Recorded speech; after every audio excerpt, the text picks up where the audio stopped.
Mara was 19 when her world changed in a way she had never imagined.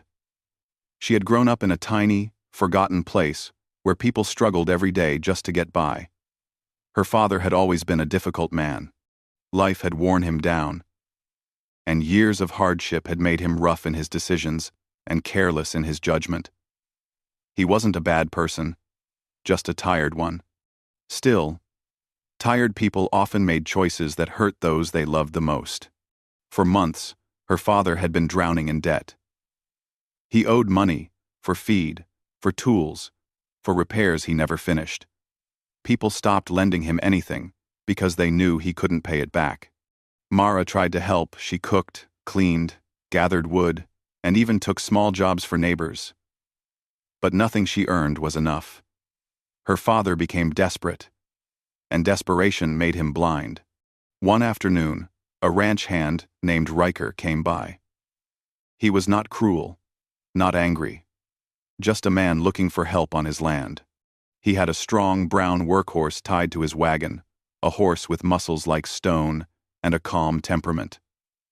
Riker didn't mean any harm, but he made a suggestion that would change Mara's life. He told her father he needed a helper for his ranch and offered the horse in exchange for someone who could work in the kitchen and around the farm. Her father looked at the animal, then at Mara, and she saw something shift inside him. It was the moment she realized that hope was not part of his life anymore. Mara didn't argue. She didn't cry. She didn't shout. She simply stood still, her hands holding the edge of her worn dress, while her father decided her future in under a minute. He accepted the horse, and Riker took her hand gently, telling her she would be fine. That was it. Her childhood home faded behind her as the wagon rolled away. She didn't even have time to pack. She carried only what she always wore: her shoes, her dress, and a small necklace her mother had given her years before she passed. The ride to Riker's ranch was long and quiet. He tried to speak kindly to her, but she hardly heard anything. She felt numb, as if her heart had fallen asleep inside her chest. She wasn't angry with her father. She wasn't surprised either. She had always known that life had little space for her dreams. She had always known she would one day leave home without choosing how or when.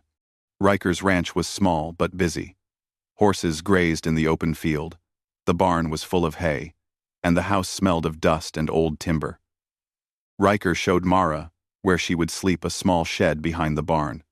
It wasn't terrible, but it wasn't a real room either. There was a thin mattress, a small table, and a lantern.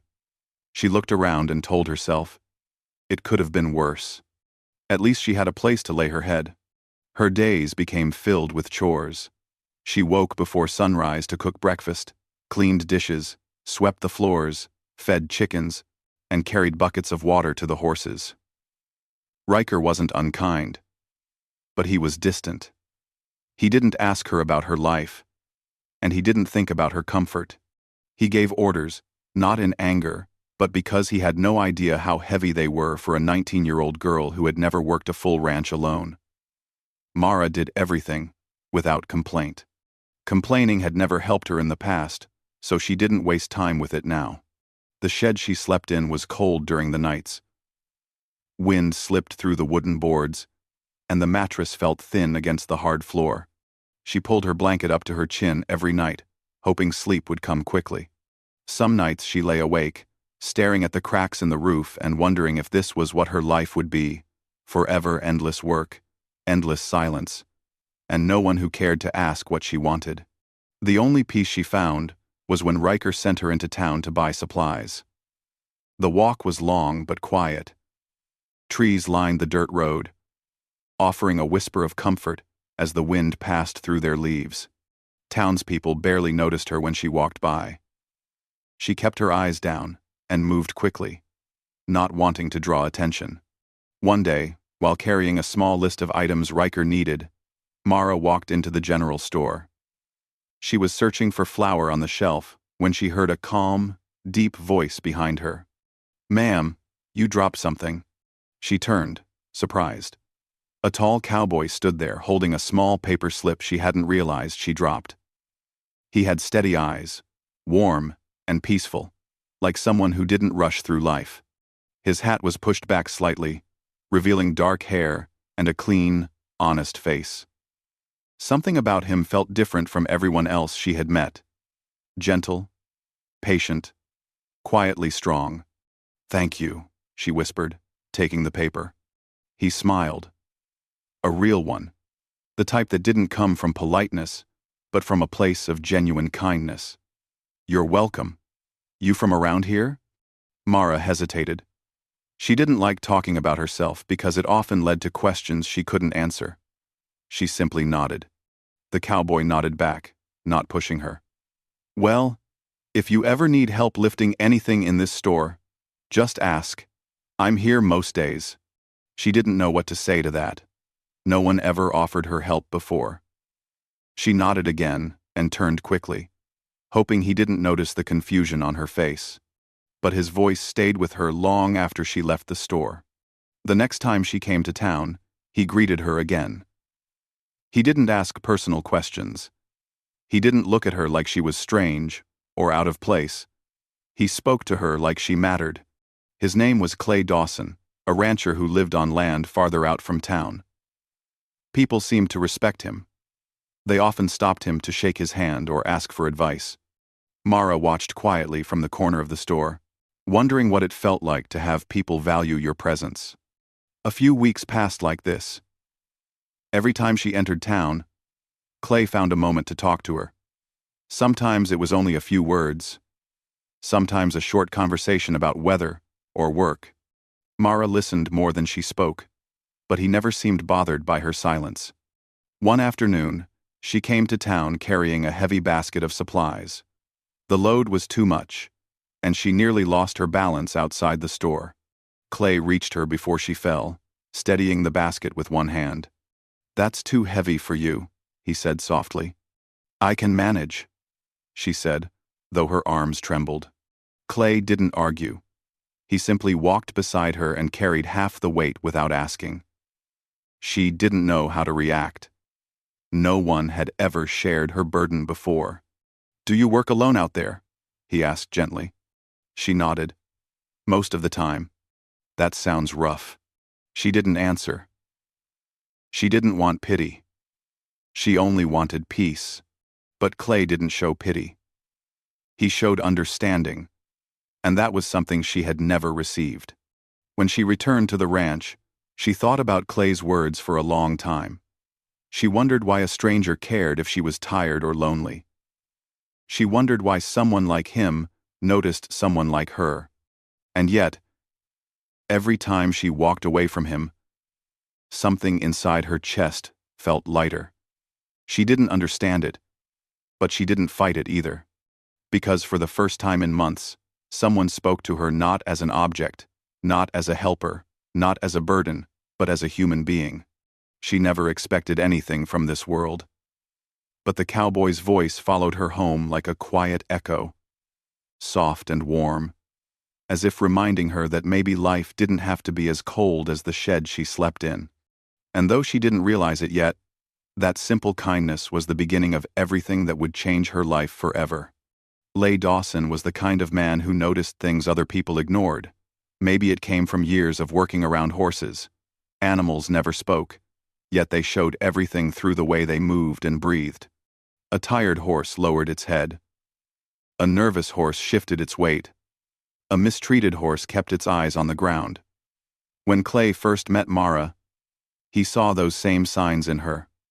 The quiet shoulders, the careful steps, the eyes that avoided every gaze except his. He didn't know her full story, but he understood enough to know she wasn't living a peaceful life. Clay grew up on a ranch built on sweat and honesty. He believed in doing right by people, even when they didn't ask for help. He had seen too much hardship in the world to pretend everything was fine just because someone stayed quiet. He respected silence, but he didn't ignore it. When he looked at Mara, he saw someone who carried too much weight for her small frame, and he couldn't let that go. Still, Clay didn't rush things. He never forced a conversation. Whenever she came to town for supplies, he simply offered a greeting, a warm smile, or a helping hand. He noticed how she always flinched when someone raised their voice, not because they were yelling at her, but because she was used to living in a place where people didn't talk gently. He noticed how her hands shook when she carried heavy bags. He noticed how she wore the same dress for weeks, patching it quietly with careful stitches. Most of all, he noticed how alone she looked. One afternoon, Mara entered town with a basket of vegetables to trade. Clay wasn't inside the store that day. He was outside helping the owner fix a broken fence. He saw Mara walking across the street, her eyes on the ground, her steps slow as if she hadn't slept well. When she lifted her basket onto the porch, he heard her small gasp of pain. She tried to hide it, but Clay heard it anyway. He stepped toward her. "You all right?" She swallowed and nodded, even though her face told a different story. Clay didn't ask again. He walked to her basket, lifted it easily, and carried it inside for her. Mara followed, unsure how to respond. No one ever stepped in to help her before, not without expecting something in return. Inside the store, Clay helped sort the vegetables on the counter. Mara stood beside him awkwardly, worrying she was causing trouble. "You don't need to help," she whispered. Clay looked at her with calm eyes. "I know. I want to." Those simple words made her chest feel warm. She didn't know what to say, so she said nothing, only watched as he continued working beside her. Later, when she left the store, Clay walked her to the road leading out of town. The sky was bright blue, and dust swirled gently around their boots. "Can I ask you something?" he said, quietly. She stopped walking and looked up at him. "Does anyone help you out there?" She shook her head. "No." He let out a slow breath. "You do everything alone?" She nodded again. "I try my best." Clay studied her face, not with pity, but with concern. Mara didn't answer. She wasn't used to talking about her life with anyone. She wasn't sure if she was allowed to. Clay seemed to understand that too. He didn't push for more. "If you ever need something, anything, you can ask me," he said, his voice serious. "You don't have to carry everything alone." Those words stayed with Mara long after she returned to the ranch. Her days grew heavier. Riker didn't notice when she struggled. He didn't see when she nearly dropped a pail of water or how her arms turned red and sore from lifting heavy sacks. Mara did her best, but the chores never ended. She tried to work faster so she wouldn't be scolded for being slow, even though Riker wasn't a harsh man. He simply didn't understand how overwhelming the work was for someone her size. One morning, she woke with a sharp ache in her shoulder. When she tried to move, the pain shot down her arm. She had strained it the day before, while trying to push a bale of hay across the barn floor. She wrapped a cloth around her arm and kept working. Even though each movement hurt, she didn't have the freedom to rest. There was no one to take her place. When Riker sent her to town that afternoon to pick up feed and a few supplies, she walked slowly, hoping no one noticed her pain. But Clay noticed instantly. He was standing outside the blacksmith shop, talking to a friend. When he saw Mara, his smile faded. He walked toward her, with long steps. "What happened to your arm?" he asked softly. She tried pulling her sleeve down but couldn't hide the way she held her arm close to her body. Clay gently reached out, not touching her, just looking closer. "Mara," he said, using her name for the first time. "You're hurt." Her breath caught. No one ever noticed something like that. No one cared enough to look. "I'm fine," she whispered. "No, you're not," Clay said firmly but gently. "You shouldn't be carrying anything today." Mara looked away, embarrassed. "I don't have a choice." Those words hit him like a punch. She wasn't complaining. She wasn't angry. She was simply stating the truth of her life. Clay took the list from her hand. "I'll get everything. You just sit." She shook her head quickly. "I can't. I don't want to cause trouble." "You're not causing trouble," he said. "You're asking for nothing. Let me help." Mara didn't argue again. She sat on a bench outside the store, while Clay gathered everything on her list. He carried the heavy feed sacks like they were nothing, surprising her with how strong he was. When he was done, he tied the supplies neatly onto her small cart. Before she left, he stood beside her, hat in hand, looking thoughtful. "Who looks after you out there?" he asked quietly. "No one," she said, barely louder than a breath. He took a long moment before answering. "That's not right." Mara stared at the ground. She didn't know what right was supposed to look like. Her life had never shown her another way. Clay watched her right away, troubled. He wasn't the type to interfere in other people's homes. But something about Mara's situation didn't sit well with him. She wasn't mistreated, but she wasn't cared for. She wasn't hurt, but she wasn't safe either. She lived in a space between survival and isolation. A quiet suffering that most people would never notice. Clay couldn't ignore that. Over the next few weeks, he found himself looking toward the road whenever he was in town, hoping to see her. Each time she came, he helped her with her supplies, carried her load, and made sure she had a chance to sit and rest. He always spoke gently, and she slowly began to answer him with longer sentences. She even smiled once, a small smile, but real. One day, he saw her walking with her shoulders heavier than ever. She had dark circles under her eyes, as if she hadn't slept. He stopped her immediately. "What's wrong?" She shook her head. "Nothing." Clay crouched slightly to meet her eyes. "You don't have to pretend with me." For the first time, Mara looked at him fully. Her eyes were tired, lonely, and filled with something he recognized: exhaustion that went beyond the body. It was exhaustion of the heart. "I'm just tired," she whispered. Clay's hands tightened into fists, not in anger at her, but at the world she was trapped in. "You shouldn't be living like this," he said softly. Mara looked confused. "Like you don't matter." Her breath caught again. No one had ever said those words to her. No one had ever spoken as if her feelings were important. She didn't know it yet, but Clay had already made up his mind. He wasn't going to let her fade away in that cold little shed. He didn't know how he would help, but he knew he couldn't stay silent. Every time he watched her walk away, a quiet voice inside him whispered something he couldn't ignore. She deserved more. She deserved care. She deserved a life. And long before Mara realized it, the cowboy had started worrying about her in a way that would change everything. The storm arrived earlier than anyone expected.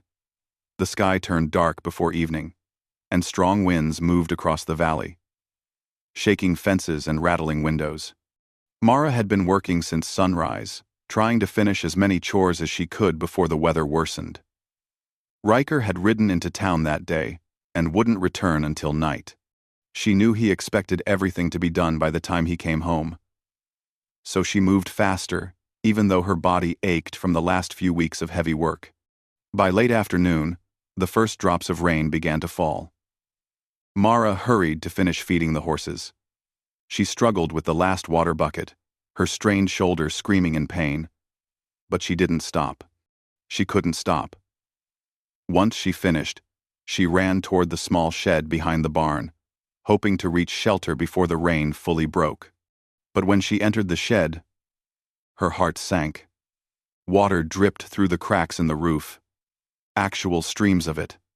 The wind pushed the rain sideways, and it slipped through every gap in the wooden boards. Her thin blanket was already wet, soaking in a pool of cold water that collected on the floor. She closed the door and pressed her back against it as the storm howled outside. The chill hit her immediately, running up her arms and down her spine. She wrapped her arms around herself and tried to breathe slowly. But the air was too cold. She crouched in the corner, knees pulled to her chest, hoping the storm would pass quickly. Minutes passed, then hours. The storm grew stronger, the shed walls shook, and the rain blew in through every crack. Her clothes clung to her skin. Her teeth chattered nonstop, and her fingers grew numb. She tried to stay awake, but her body was too tired, too cold, too weak. She whispered to herself, "Just hold on.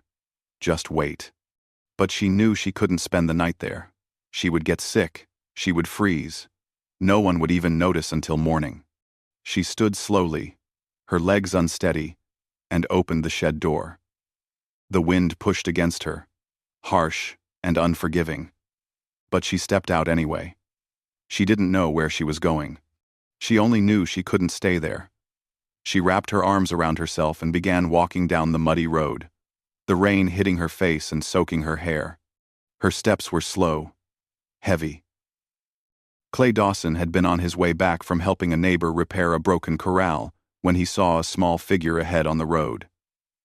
At first, he thought it was an animal, but when lightning flashed across the sky, he saw a human shape, thin, shaking, alone. His stomach tightened. He spurred his horse forward. As he got closer, he recognized her instantly. "Mara?" he called out through the storm. She didn't look up. She kept walking, her legs barely moving. Clay jumped off his horse and ran to her. When he reached her, he gently placed his hands on her shoulders. "Mara!" he said loudly, trying to be heard over the wind. "What are you doing out here?" She lifted her head slowly, her face pale, her lips trembling. She tried to speak, but no sound came out. Clay saw the state she was in, the soaked dress, the shaking body, the unfocused eyes. She was freezing. Without another word, he put his arm around her back and led her toward his horse. "Come on," he said softly. "You're safe now. I've got you." She tried to climb up, but she didn't have the strength. Clay lifted her gently onto the horse, holding her steady with both hands. Then he swung up behind her and wrapped one arm firmly around her waist to keep her from falling. His coat sheltered her from the worst of the rain. "Hold on to me," he told her. She rested her hands on his arm weakly, and he guided the horse toward his ranch as fast as the storm allowed. When they reached Clay's home, his sister Anne rushed outside with a lantern. Her eyes widened when she saw Mara slumped in the saddle. "Oh, dear heavens, bring her inside," Anne cried. Clay carried Mara inside the warm house. Anne brought blankets, towels, and warm soup while Clay set her down near the fire. Her whole body shook uncontrollably, and she looked as if she might faint. Anne knelt beside her. "Sweetheart, can you hear me?" Mara nodded weakly. "You're freezing," Anne said gently. "Let's get you warm." They wrapped her in thick blankets and brought her a cup of warm tea. Mara held it with trembling hands until Clay steadied the cup for her. She drank slowly, the heat thawing her from the inside out. She felt embarrassed and grateful and overwhelmed all at once. "You're safe now," Anne whispered, brushing wet hair from Mara's forehead. "It's all right. You can rest." Mara's eyes filled with tears, but she quickly blinked them away. She didn't want to cry in front of them. Clay noticed anyway. After a while, when her shaking slowed, Clay knelt beside her. "Mara," he said quietly. "What happened?" She hesitated. She didn't want to complain about Riker. He hadn't been cruel. He just didn't think. He never realized how hard things were for her. "The shed leaks," she whispered.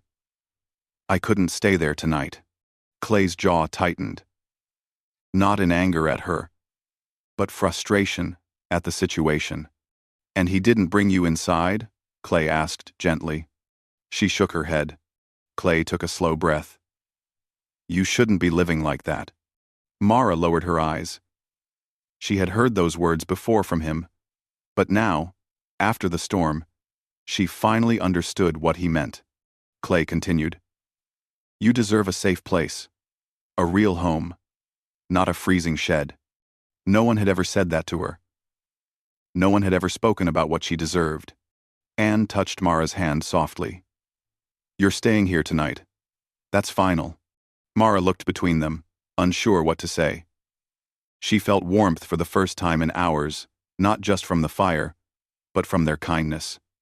It scared her and comforted her at the same time. After she finished her soup, Mara tried to stand. Her legs wobbled, and Clay quickly caught her elbow. "Easy," he said. "You're still weak. I don't want to cause trouble," she whispered. Clay shook his head firmly. "You're not trouble. You never were." The way he said it made her chest tighten. She had always felt like a burden, like someone who took up too much space. But Clay didn't see her that way at all. He helped her to a small guest room down the hall. The bed was soft, so much softer than the thin mattress in the shed. The blankets smelled like fresh laundry, and the lamp gave off a warm, golden glow. Mara stared at the room, unsure if she was allowed to touch anything. "This is for you," Clay said. "Get some rest." She looked up at him quietly. "Why are you helping me?" Clay hesitated, searching for the right words. "Because someone should have helped you a long time ago." Her breath caught. He added softly, "And I want to." Mara didn't know how to respond. No one had ever cared for her like this. No one had ever spoken with such steady kindness. She felt safe, something she had never felt before. That night, as she lay in the warm bed, she listened to the rain hitting the roof. The storm no longer frightened her. The cold no longer reached her. She felt protected, and for the first time since she was 19, she felt the possibility of hope. Clay sat by the fire long after she fell asleep, thinking. He knew he couldn't let her return to that shed. He didn't know exactly what he would do next, but one thing was clear in his heart. He wasn't letting her go back to a life that made her feel small and alone. Tomorrow, he would take the first step toward changing everything for her. Morning sunlight touched the Dawson Ranch gently, warm and golden, as if it wanted to comfort everything it touched. Inside the small guest room, Mara slowly opened her eyes. For a moment, she didn't remember where she was. The soft blanket confused her. The quiet room confused her. The peaceful air confused her. Then she remembered the storm, the cold, Clay's voice, Anne's kindness, the warm fire, the bed she was lying in now. She sat up slowly, surprised her body wasn't shaking anymore. Her clothes were clean. Anne had washed them during the night, and a fresh dress lay folded at the foot of the bed. Mara touched the fabric gently, wondering if she was dreaming. A soft knock came at the door. "Mara," Anne's voice called gently. "May I come in?" "Yes," Mara said quickly. Anne stepped inside with a small tray. There was warm bread, eggs, and tea. The smell filled the room, and Mara's stomach tightened with hunger, even though she tried to hide it. "I brought breakfast," Anne said with a smile. "You must be starving." Mara looked down, embarrassed, but grateful. "Thank you for everything." Anne set the tray down and sat beside her on the bed. "You don't need to thank me. Anyone would have helped you." "No," Mara said quietly. "Not anyone." Anne's smile softened. She knew what the girl meant. She gently brushed Mara's hair back behind her shoulder. "You can stay here as long as you need. Clay already said so." Mara's heart skipped. Clay had said that? After Anne left, Mara ate slowly, savoring every bite. She wasn't used to warm meals, or calm mornings, or kindness. Everything felt unreal. She stood by the window afterward, looking out at the Dawson Ranch. Horses grazed in the sunlight. The barn stood tall and clean. A dog slept near the fence, and birds hopped along the ground. It felt like another world, a world she didn't think she belonged in. But a quiet part of her wished she did. Outside, Clay was finishing chores when he saw Mara step onto the porch. She walked slowly, still shy, still unsure, but she looked rested, warm, safe. Clay's chest relaxed at the sight. "You feeling better?"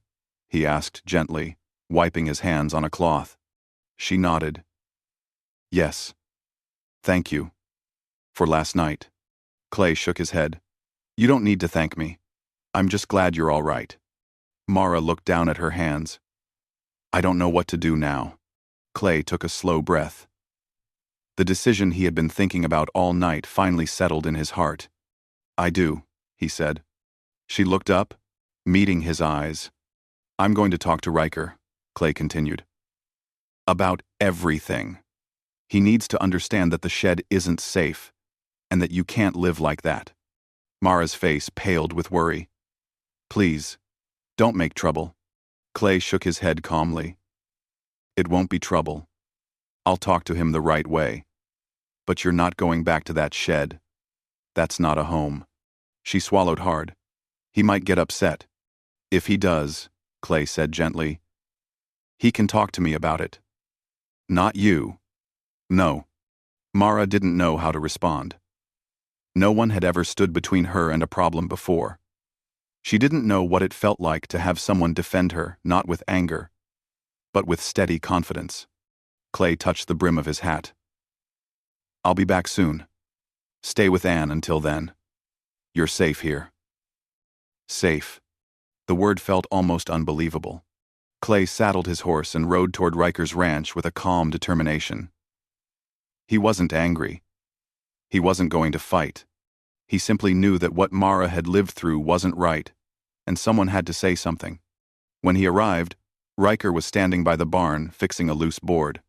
Mornin', Clay, Riker said.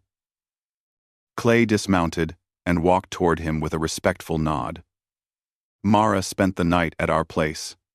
The storm nearly froze her. Riker frowned in confusion. Clay met his eyes firmly. The shed leaks, Riker. She was soaked through. She could have gotten seriously sick. Riker hesitated. For the first time, he looked troubled. I didn't know it was that bad.